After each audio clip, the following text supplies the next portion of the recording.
Hey everyone, welcome back to Entrepreneurs and Creative Thinkers. See me in my t-shirt today. I went and see my son play soccer. He scored a goal actually, and that made a daddy happy. He's having a lot of fun with doing soccer. Pavilion, yelling, screaming, having a lot of fun with it. But I want to discuss something with you because, as I said, most of the things I discuss is when I have a different set of young people I mentor and throw a lot of questions at me from time to time. And when they do that, I tend to like to bring it to this forum and sort of put my spin on it. So so because not there's a way of looking at things, and everybody don't think the same way. And so I like to put my spin on it to make it practical. I'm one of those guys who believe in practical application, practical thinking, practical way of doing things. To simplify, break it down to its least common denominator that you can hold it, handle it, and move it to where it needs to be. This is a question that one of my mentees had. He says, is there such a thing as a law of attraction when it comes to business? Yeah, everything for me is entrepreneurship. So I breathe, live, and breathe that. I thought about it. And there's an old saying that as a man thinketh, so is he. Or from the abundance of the heart, the mouth speaks. You know, you reap what you sow. It's the same metaphor. All of that is in the same place.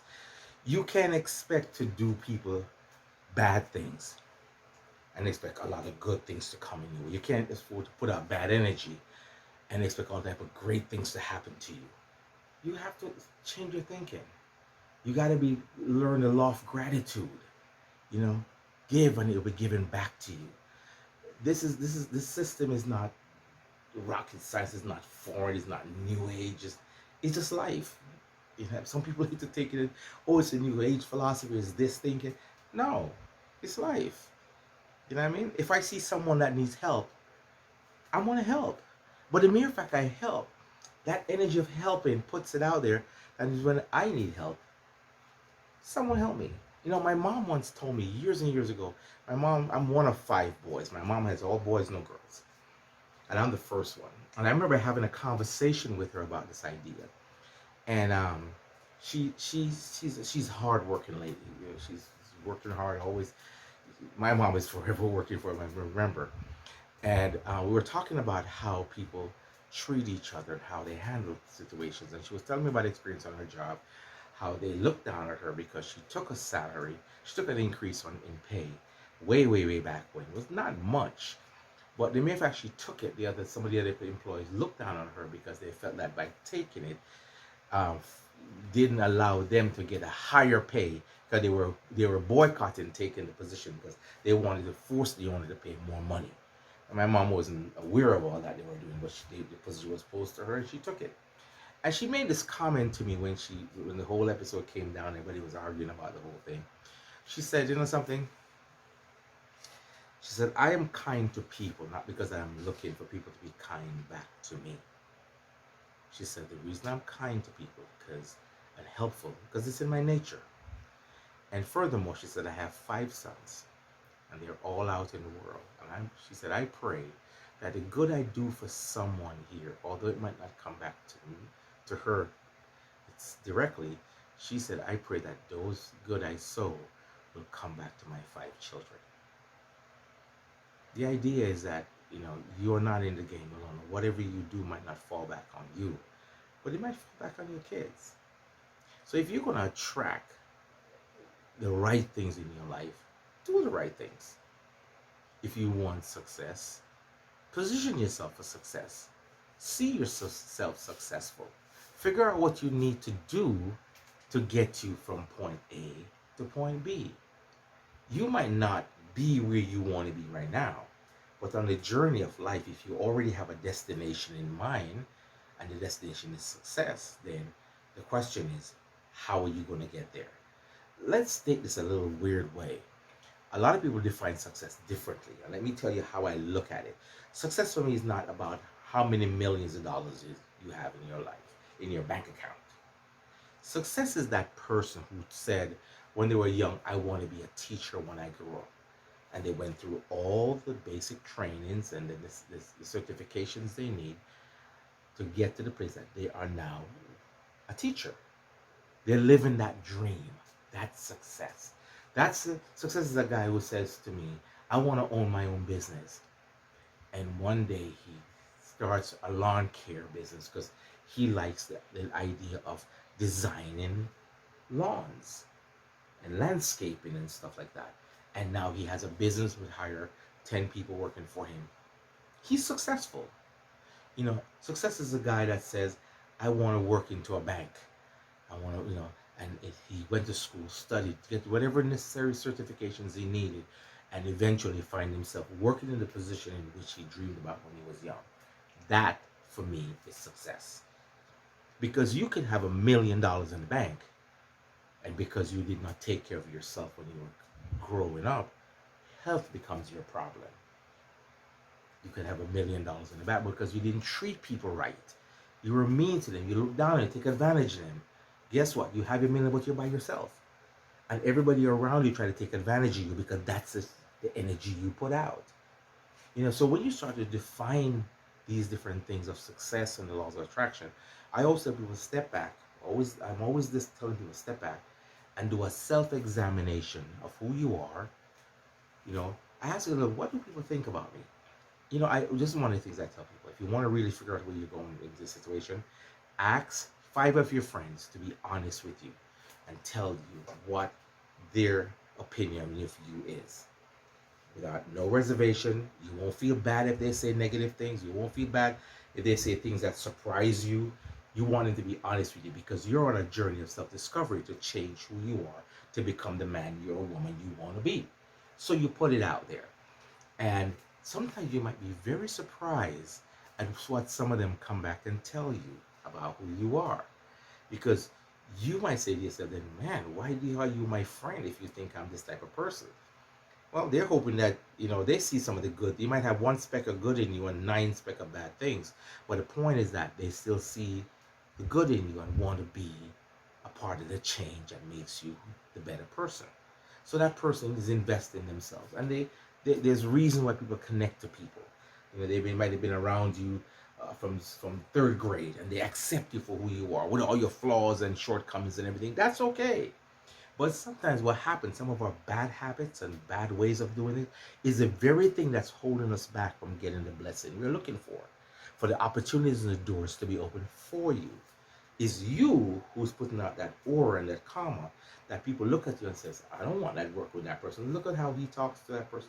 Look at how she talks to that person. I do a customer service workshop for my employees on a regular basis. I don't do it personally. I bring somebody else from the outside to do, because sometimes when I am talking to them, they're thinking this is just a boss talking.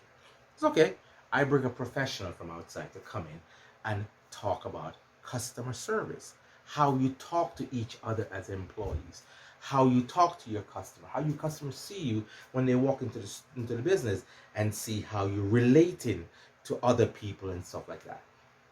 Because in this 2021, we need every customer we can put our hands on. And we need to treat the good ones, the current ones, so good that they will spread the word to the new ones that's going to come in and spend money in your business.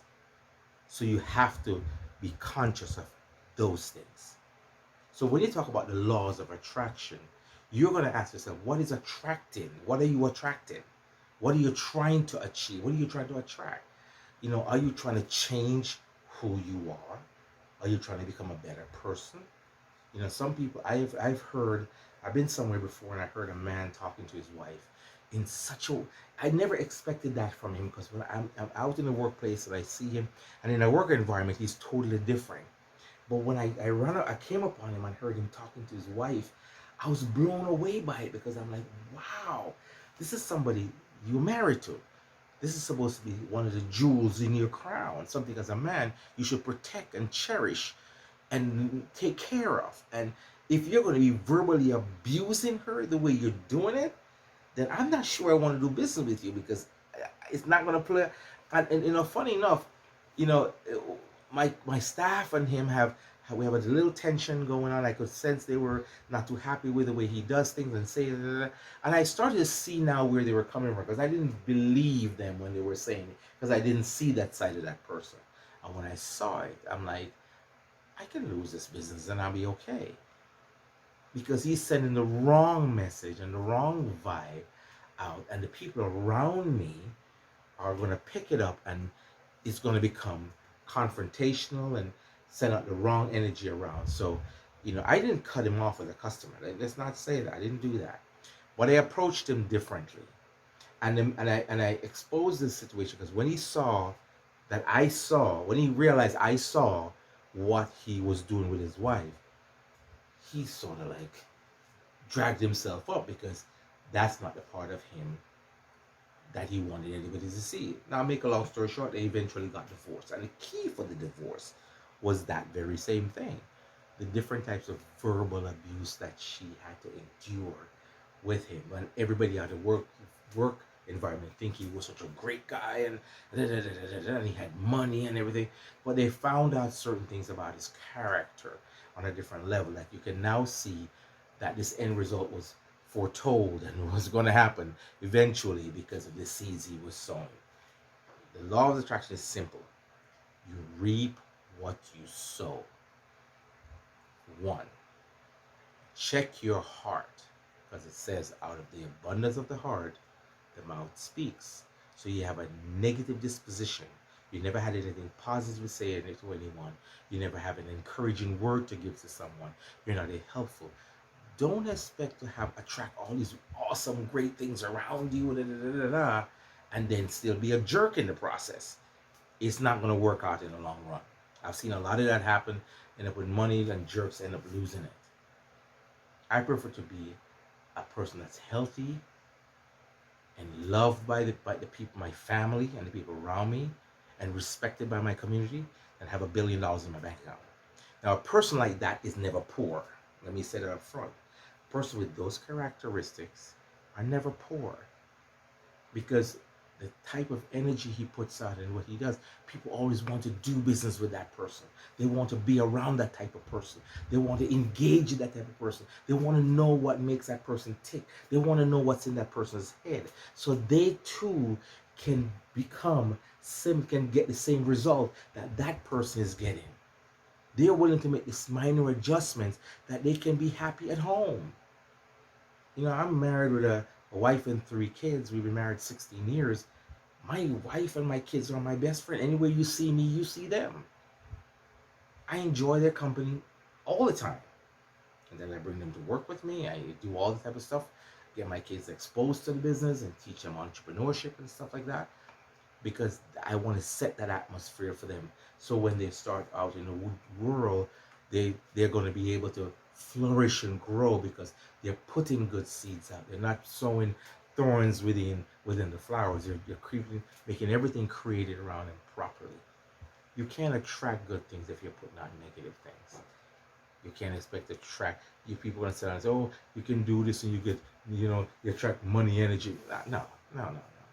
Work brings money in. It doesn't have to be hard work, but smart work will give you the wealth you need. But you have to have the right attitude. Sometimes there's an attitude we have that's holding us back from the blessings that you should have. So when you think about laws of attraction, first examine, are you in the right spiritual and mental frame of mind to attract the type of wealth you're looking for? Because sometimes wealth in the wrong person's hand can be a major abuse to the rest of the world. Money don't make you better. It only magnifies the good or the bad that's already in you. So have an awesome day. And again, thank you for watching Entrepreneurs and Creative Thinkers. God bless.